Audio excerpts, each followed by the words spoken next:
amazing.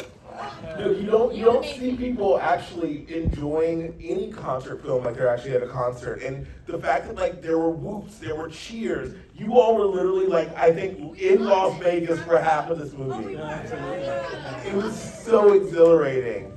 Can I just like pay you to go to every screening? Is that cheating? I don't know. You guys rock out, but thank you very much for having me. Listen,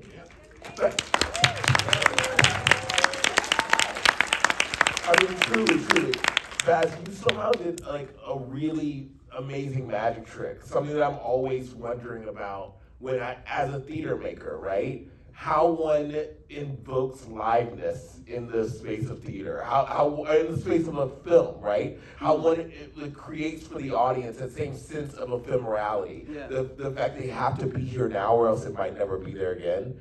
Was like, how did you get the idea of editing the film in this manner? Well, in this case, it was about getting out of the way and letting Elvis be Elvis. And I mean, that sounds simplistic. Yeah. But I think more than anything I did, like I did the quick potted history. Probably some of you have heard the story, but this is an accidental film. It wasn't meant to happen. And I was making Elvis the movie. Ernst Jorgensen said to me, look, I think there might be some lost footage that you could use in the showroom. So I had the resources because it's expensive, to get the guys to go into the salt mines in Kansas City, literally salt mines, where they hold all of the MGM footage.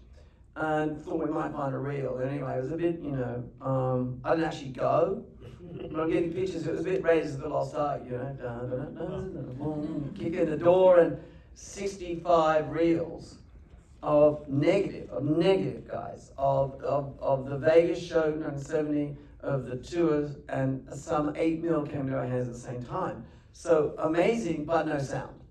So we have all the negative, but no sound. And then we start to transfer it. I start to see what we have. It's towards, I don't use it in the movie, but I realize that, we're left, Jono Revin, who's my creative partner in this, editor and producer. Woo! What a great force. It's like, we can't put it back in the salt mines and just, the room smell of vinegar. Do you know what that is? When it smells of vinegar, that is negative falling to pieces. So we convinced Warner's to at least scan it, and that took forever. And then it was 2 years to find Mag, and Mag is an original soundtrack used in other cutting versions. Crawl it back. The band, the voice and everything, that was great. Some of the orchestrations were not well enough recorded. Some, sweet inspirations stuff, great, but some not. So we had to find ways of solving that. But then, yes, to answer your question, Jeremy, yes. I was waiting. I was like, I know all this stuff. Short and efficient. I'm avoiding it. No, but I'm not, because in this short, efficient answer really is, we found this 40-minute tape of Elvis in a really unguarded way, just talking about himself, like in a way in which you're not used to hearing Elvis do that. And the light bulb went on. We went, you know what? That's it. We've got to make something. We can't just heat up the other docos. How do you get it all in? And we thought, let's just let Elvis tell his story through his own words and his music. And that's the thing about Elvis docs, and there's some really good ones, but it's always talking heads, it's always someone telling you about him. I put some gas and I was just go one day and you looked at me and I wrote a book. And it's that thing. So we made that decision. Let Elvis tell his story. But when it came to him performing on stage, and that's the thing, there's no one quite like Elvis on stage. For many reasons, not least of which is you saw it in the movie. He never rehearsed it. He didn't rehearse steps. What he did was he became the music. He became, he's doing all the orchestrations with voice. He's working with the band and the audience in a kind of whipped up, emotional, almost religious state where everyone's got their eyes on him. They never know what he's going to do, you know? And I think we wanted to convey that feeling in the theatre, and we, of course, mixed it in a way, and we caught audience in a way, but the number one focus was to make you feel like you were there for a very important reason. Because I think ever since I started working on Elvis the movie, the one thing I can never not think about, and Elvis says it in this film, he thinks he's going to Vegas to make an amazing show, to do one show, because I'm really looking forward to going to England, and I'm going to go to Europe and Japan, and then he does a tour around America, and then he does Vegas again, and tour around America, and again, and again, and he never goes. He never goes. And I think about what would it have meant if he could have spread his wings and have got out of that cage and have gone on that tour. So Jono and I and everyone in the music team, our devotion was to give Elvis the world tour he dreamed of but never had. And so we wanted to feel like you were there. That was an obsession. Yeah. That's amazing. Yeah. I mean, actually, you segued so well into my next question, which is, how does a boy from Australia end up making not one but two Elvis Presley movies? Like, is there not an Australian Elvis? Like, why was this singular person so big for you that you devoted, I think now it's basically like a decade to him, maybe more? Well, we have John Farnham, but you would know him, but he's a brilliant singer, but it's quite different. See, it doesn't matter how great a singer you are, Elvis inhabits a cultural space unlike any other. You know, if you really think about the story of Elvis, it's unlike anything else. I mean, you know, there are about one other person that would swim in his waters, meaning the most famous young man on the planet, but there's no precedent for that. There was no precedent for a teenager. That was a new invention. There he is. He's so famous, so threatening, so scary to the older generation, and suddenly, bang, the army. Very much like K-pop stars, like BTS, suddenly having to go to the army, you know? And then within weeks, his mother's dead. And that hole in his heart, then going to the army, then when he comes back, the colonel's got him he's the highest paid actor in Hollywood, right? River of money, but continually feeling more and more, I would say, not even just dispirited, but self-loathing about, you know, he says it in his film, you couldn't have paid me any money in the world to feel less horrible about myself. Did those movies come to Australia? Well, there's a hook. I'm getting to it. I'm sorry, I was so curious though. My brain moves fast too. You know we've worked together before, right? I'm just teasing him, right? No, he likes lots of good cancers. No, yes, and then, you know, he reclaims his life back by this. You know, he reclaims, beginning with the comeback special, and then he reclaims, he needs to show everyone what Elvis can do. However, I grew up in a tiny country town in Australia. And we have a gas station and a farm, but we also run the cinema for a short time. And every Sunday we had an Elvis matinee. And that would be my door into Elvis. And to me, he was the coolest man in the world. And I would have been singing something like Easy Come, Easy Go, going, wow, yoga is what yoga does. And I'd be like, wow, what is this yoga thing? How weird. But that was the end. And then I was born dancing, and Burning Love dropped. So, you know, I'd say put Burning Love on, it really gets you going. And he was there, but then I grew into other musical tastes and things. He was always there.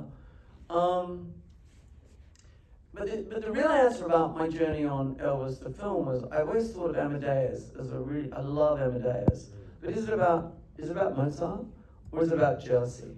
And when coming to this idea of a musical biography, I just think Elvis sums up America in so many ways, for the good and the bad and the ugly and the whatever. It's a great, for the 50s, the 60s, and the 70s. So I set out to do that.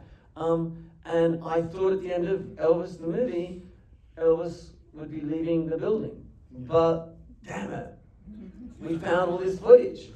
And I was like, you know, apart from the fact that rumors got out we had the footage, and it was a bit like, release the footage, you know.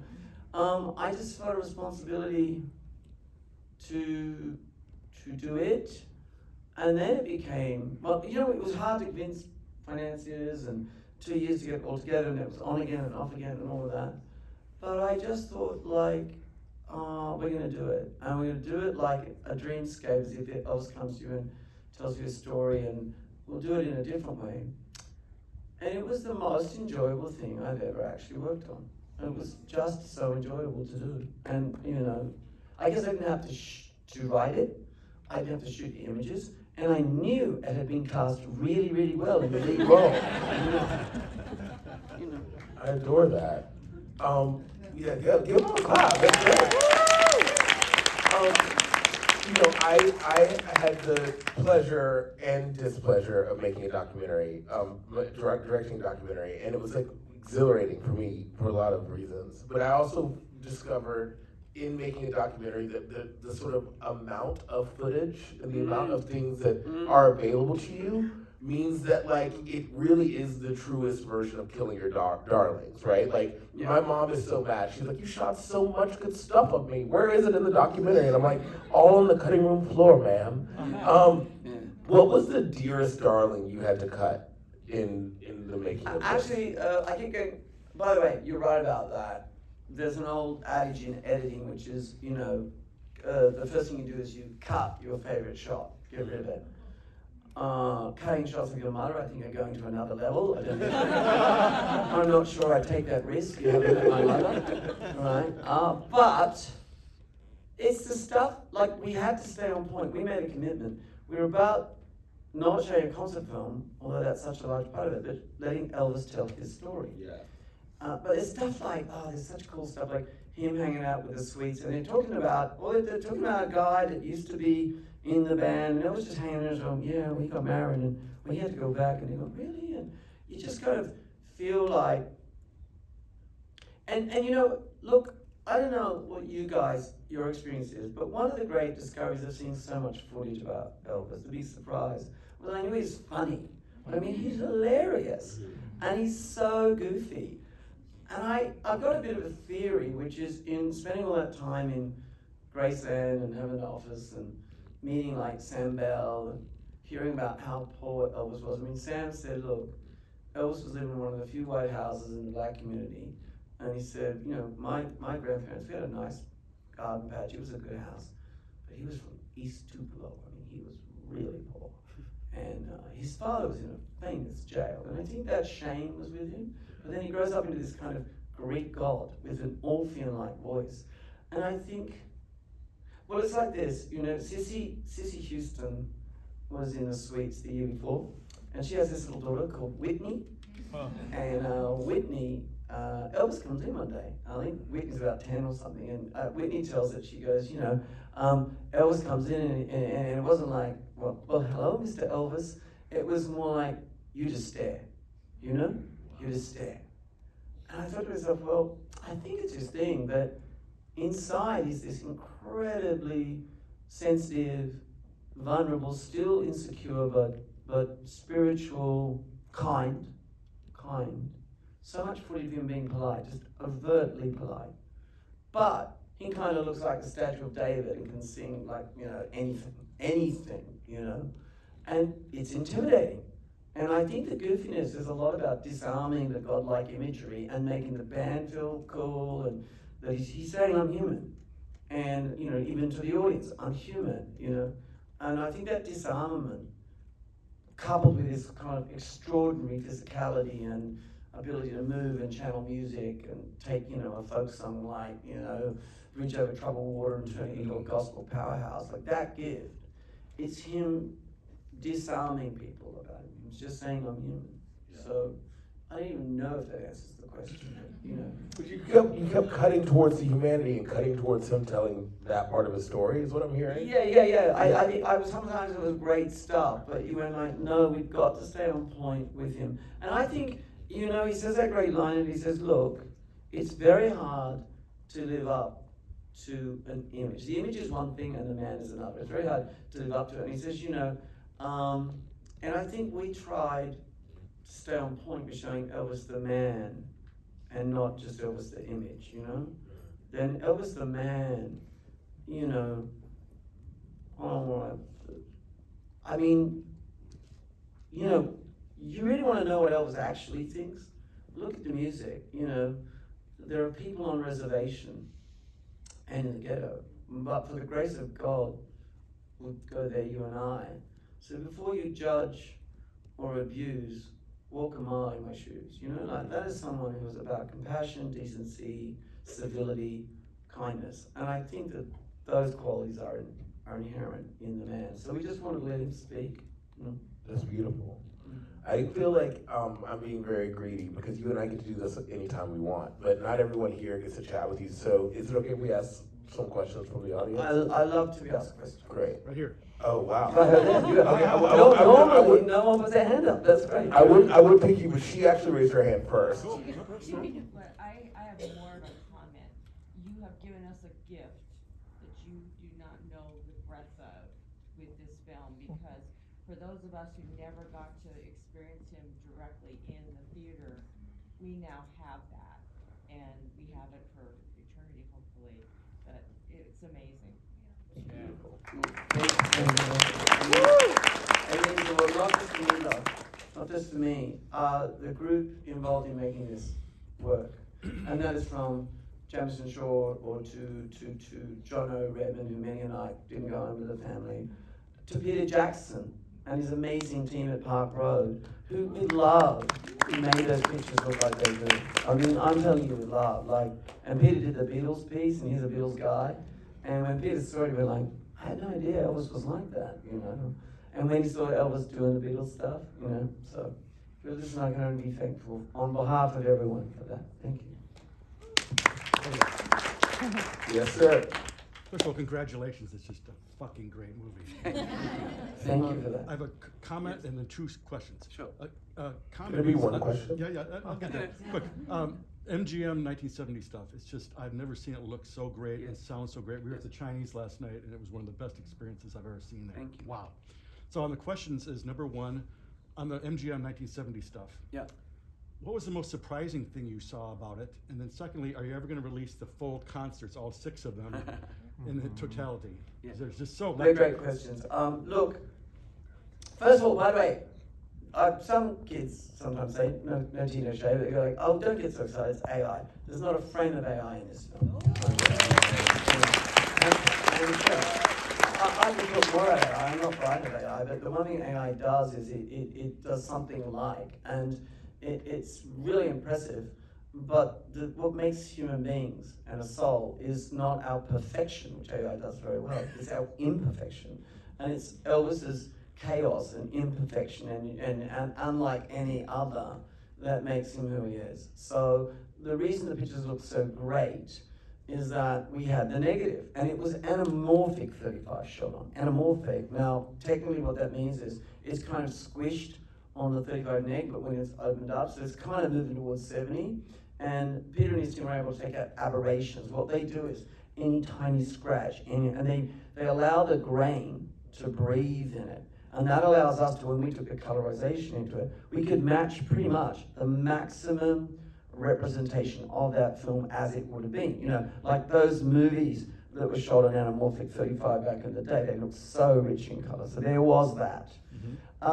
As to your second question, yes, there is so much more footage, not just of that, right, but of the 16, that we have all of Hampton Road, the entire concert, right? Now, the 70 stuff is awesome. yeah, there's no question about it, and he's absolutely at his peak, you know, and like I just walked in at the end because I wanted to just catch your vibe, and we're doing Caught in a Trap, and you know in the original doc he always finishes with a kind of bend and a but that bit where he goes girls going, and he's teasing the girls, basically he's sort of going like, nah, you don't know what you're doing, you know, keeping them on their toes. That's not in it. That's something not seen before. I just feel, I mean, I do have to move on. There are other, things I got to get to, but I've come to peace with the fact that I think probably Elvis will never quite leave my building, and so I will set up a team, right? By the way, it's all about this weekend. If we get enough of a number, not this weekend and the following weekend, if we get enough of audiences in there, and that's why I took out to the, EPiC call, the sergeant. Well, I didn't know we had sergeant majors in the house, right? Wow, you're great. But listen, it is about, I tell you what the most gratifying thing is so many people are a bit like, oh yeah, Elvis, he's a Halloween man. Someone's dragged him along to the show, and they've come out going, I get it. I'm totally converted. And I think if we do that well, that proves a viability to get on and set up a team to do the rest of it. So, my hope is that progressively over the years, nothing goes to waste, Yeah. Thank you. This is the very last one. I'll come to you guys. You deserve Yes, but we'll get we'll some do here. a couple more. Sorry. We'll do a couple more. Hi, Yeah. Baz. Hi. Hi, Victory and Skylar. We're from the Pink Cadillac.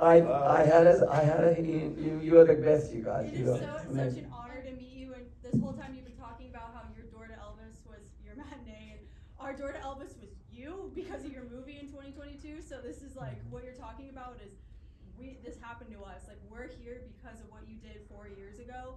We know it's gonna happen again after people see this movie. We're pushing for non-Elvis fans to get in those seats. So what is something that you hope people who are non-Elvis fans learn and get from EPiC? Well, I'm gonna throw it back on you guys. I mean, in this way, no, I don't want to put you on the spot, but presumably, was the film a kind of door into Elvis for you, the drama film? Yes. How aware of Elvis were you, or what was your? You can be honest before that. Were you already predisposed to sort of being into Elvis? Yeah. For me, my dad had played music Yeah. during Christmas time, so I Yeah. knew of Elvis. He loved vintage stuff. Yeah. What about you, Victor? I didn't know anything. Was you are literally the scientific experiment I need. Because one thing I want to say to everyone, and this I think we can get out there, it's a generational thing, this Elvis moment. I mean, what's amazing is that grandparents put their 10-year-olds in front of the Elvis movie when it was went online on streaming, and I saw so many videos sent where they're jumping up and down. And now 13-year-old kids, the other one, are dressing up as the Elvis. So I think there's this great generational handing down, which is what happened to you. But you went into Elvis, you saw the film, that opened up you to Elvis and what he stood for. I mean, what he stood for is the music, but it's the human being, it's humanity, right? And then now you're going further down this journey, and you guys are kind of cheerleaders for it. And I think that, I mean, I wouldn't go making bets to people, but the thing is to challenge them to at least, it's a bit like a Guinness. I don't really drink beer, but it's like, try Guinness at least twice, Yeah, but I think my hope is what's happened to you guys. One of you, your dad liked it, so you kind of exposed to it. You, not so much. But now look at you. I mean, you just kind of, I'm not telling you to rock out, It's that Elvis magic. That's what we call it. Yeah, Elvis yeah, magic. That night that I saw your film, like in my seat, I literally felt like a vibration through me, and I was like, yeah, I know of Elvis, but like, why is this speaking to me so much? And that night, I just like deep dive, and then I went on TikTok, and I was like, does anyone else feel like this? Because I feel insane. And then everyone else was like, yeah, I also feel like this. And this is what happened in summer of 2022, Baz. There's so many of us now that go to Graceland because of you. Every Elvis week, every Elvis birthday, like we're in the guest house lobby building a community. Everyone comes up to a young Elvis fan. How are you a fan of Elvis? The Elvis movie 2022, and they go, really? Baz Luhrmann. And this has happened so many times, so it's just, Wow. it's great work. So thank you so Thank you. much. Seriously. Well, you get me all emotional. But can I do something? The guys, we have the social feeds now, and I saw you take in Vegas your whole family and your dad. Oh my, yeah, that Yeah. was my dad.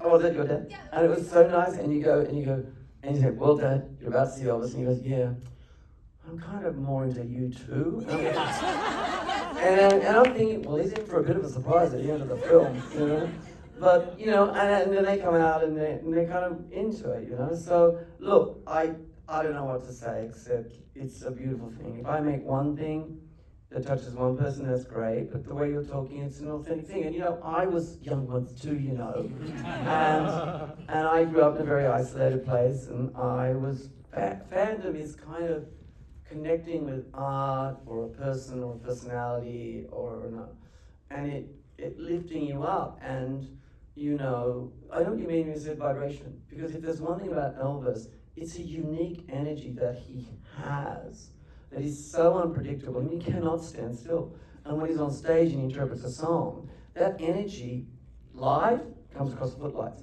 but in a film it comes across the screen. And I think that's what you're feeling, it's the energy of Elvis. So no, thank you.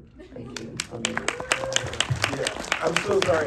We do have to go, but I do have to say that almost made me cry because I'm only up here because when I was 8 years old in like a really small town that Martinsville, Virginia, you never heard of it. I got infected by theater, right? Because I saw a screening of Romeo and Juliet, and I was like, I don't know what this is, and then I saw Moulin Rouge, and everything today. You have the ability to infect people, truly. That's a good thing in this metaphor. But you get inside of their spine and in their imagination and make the world around them bigger, even if they're from a really small place. And I'm very excited for this weekend and next weekend, and I hope you guys spread this sort of crazy, infectious energy, because it's very powerful. Well, first of all, thanks, Jeremy. This is a great young artist himself, and he inspires me, as all young artists do. And then I'm just going to finish off with one ridiculous plug. The album is dropping tomorrow night at 12, right? And the single. So let's finish up by all standing together. 1, 2, 3 is the phrase. Play the hell out of it. All right. Thank you very much, guys.